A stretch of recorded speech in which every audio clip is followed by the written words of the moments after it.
So if you're thinking about buying a property in the Lower Mainland of British Columbia, you've come to the right video. I'm going to go over the 9 steps that as a realtor, I think are the most important. And these are the 9 steps that I wish someone had told me before I became a realtor and before I bought my first home. Step number 1 has to be talk to your mortgage broker. Now, the mortgage broker is going to be the foundation of your purchase, just like breakfast is the foundation of your day. They're going to tell you what it is you can afford to buy. They're going to tell you what type of cereal you can eat. So go see the mortgage broker. They're going to take your debt, your income level, your down payment amount, and they're going to determine what you can afford. Now, it's very important to see the mortgage broker right away, because the mortgage broker can lock in the best rate for you possible today for the next 90 days. They can hold that rate for you. So if your time frame isn't the next 3 months, I always recommend seeing the mortgage broker anyway, locking in that rate, because if you happen to find your dream property sooner than you anticipated, at least you know you've got the best mortgage rate, interest rate possible. Now, if you don't find something in that 90 days, that's fine. The mortgage broker can just lock in the next best rate at the end of that 90 days for another 90 days, and so on and so on. So it's very important to see the mortgage broker right away and get that best interest rate locked in.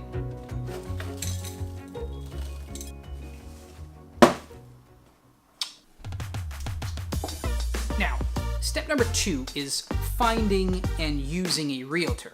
And I understand that this step is going to sound very self-promoting, but I promise you it's not meant to be. The way I think about it is, if you were going to court, you don't necessarily have to have a lawyer. If you're gonna work on your garden, you don't necessarily have to use a landscaper. And if you're gonna find a property to buy, you don't necessarily have to use a realtor to help you do that. But what I think you should do, what everyone should do, is to determine whether the worth that that person is gonna bring exceeds or outweighs the costs. And if it does, then I think that person is worth it. I mean, do I think having a lawyer in court would be worth it, taking into consideration whatever their costs might be? Of course I do. It's the same thing with real estate. You have to determine whether the value and experience that a realtor is going to bring, is that going to be of benefit to you, and is that going to be worth more than the cost? Now, the costs are actually zero to you, the buyer. A realtor is going to make a commission on helping you purchase a property, but that commission is paid completely by the seller.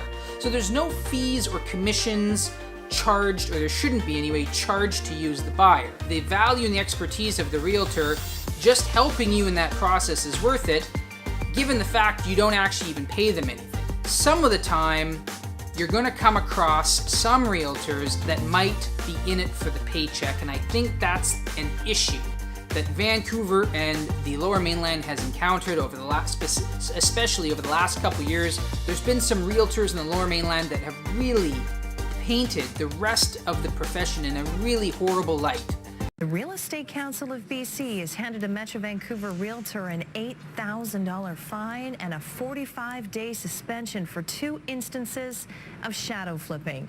But I think if you can look past those doers and you can find the right, honest, trustworthy realtor, I think that the experience and the value that realtor is going to bring to you in the process is well worth it, and it's going to actually be invaluable to you. Now, how do you choose the right realtor?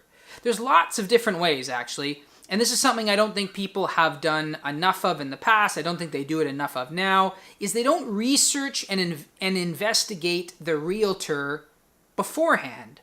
They don't do it enough. And here's some great ways to do it. Check out the Realtor's website. Their website should give you a good insight into who they are, what they do, how they go through the process of buying or selling. Their Facebook business page should be updated constantly. It should have informative stuff on there. You should be able to see some reviews and some current events and really get a feel of how that realtor operates on a daily basis. Go to their YouTube channel and watch their videos. See what kind of communication they make. Above and beyond all of that, send the realtor some questions. Email, text, call them.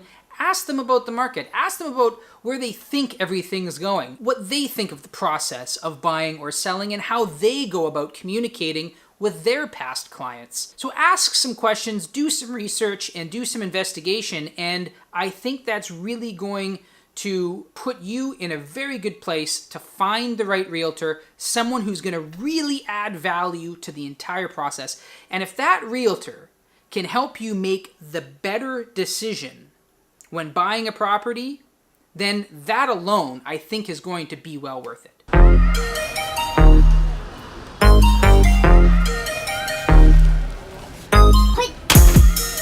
Now, step number 3 is shopping for your next property. And the best way to do that is through an MLS search site created by a realtor like myself. Now, I did a video on that not long ago in detail, so I'm going to put the link to that video in the description of this one so you can check it out. But in brief, that search site's going to do 2 things. It's going to give you the most up-to-date listings, and it's going to give you the most detailed listings. Now that's going to save you a lot of time and effort and headache of potentially viewing properties that you may not have even gone to see in the first place had you had all that extra detail. Now, of course, you can always start off by viewing open houses, using a public site, that sort of thing. But let me tell you, I as a realtor would far rather have you come to me in the very beginning. I'll set you up on the search site and have the experience be a fantastic one right from the beginning.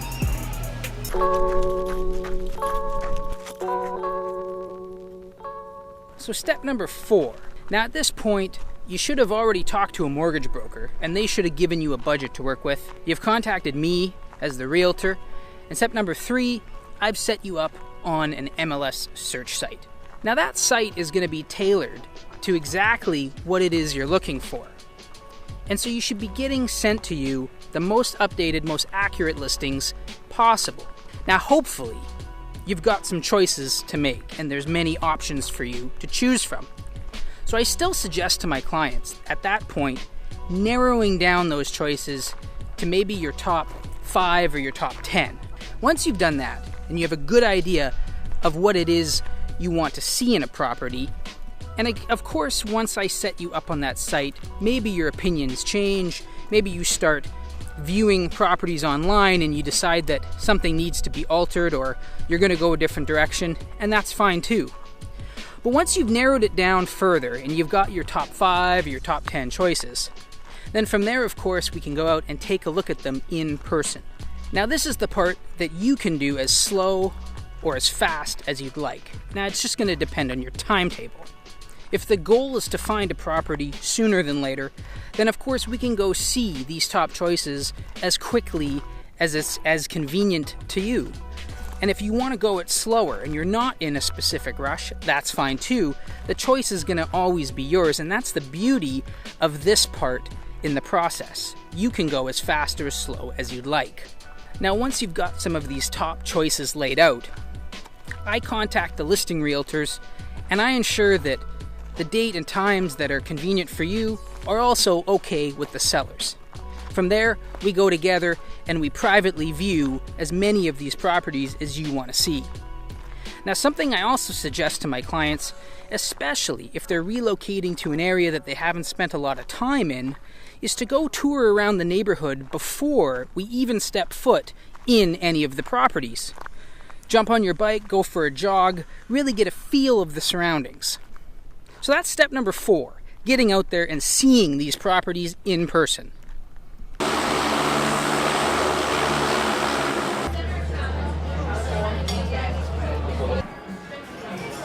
So we're here at the Flying Beaver Pub in Richmond, one of the best places to get lunch, and I thought this is a great time to go over the next few steps in the process. Now, step number 5 is making the offer and doing your due diligence.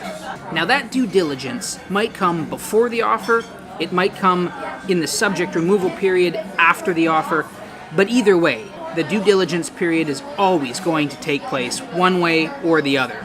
Now, if it's a really competitive market like the condo market, and you happen to find a really well-priced condo in a great location, it's really going to benefit you to do as much of that due diligence before making that offer.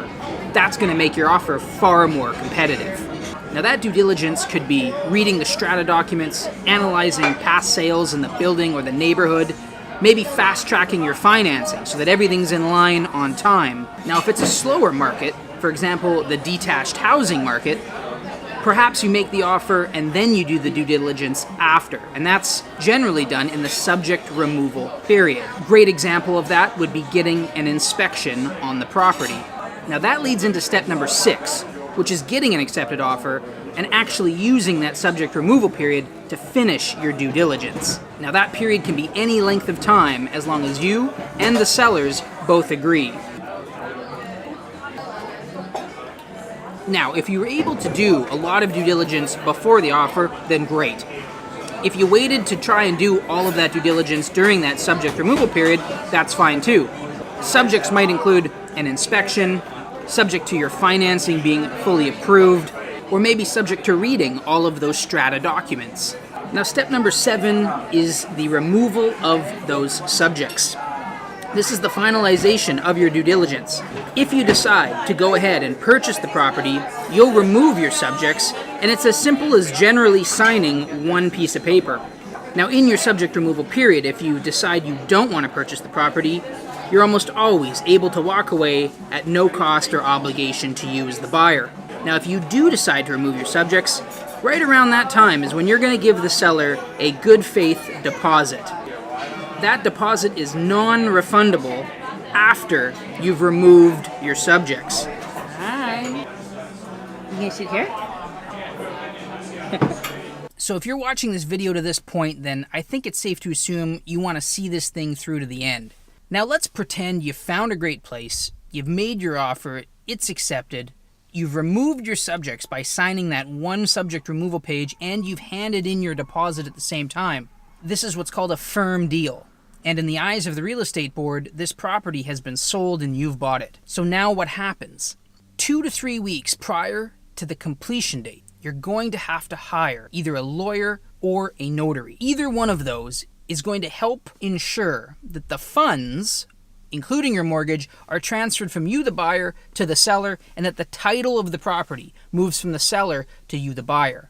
Now, a few days prior to completion, the lawyer or the notary is going to actually have you come into their office and sign the form that ensures that that transfer takes place. Now, there really isn't a difference, in my opinion, between lawyers and notaries for this exact process. Both will do a fantastic job, and I gotta say from experience, both are about the same price too. So don't get too hung up on whether it's a lawyer or a notary that you need. Either one is going to do a really great job.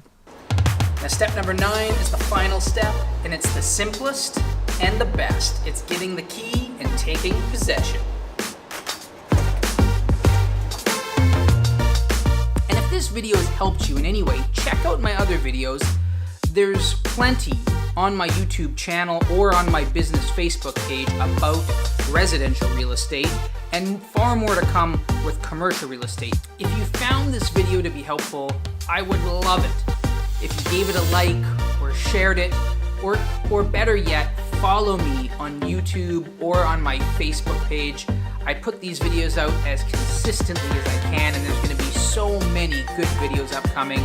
So stick with me. I really appreciate it. Thanks for watching, and until next time, we'll see you later.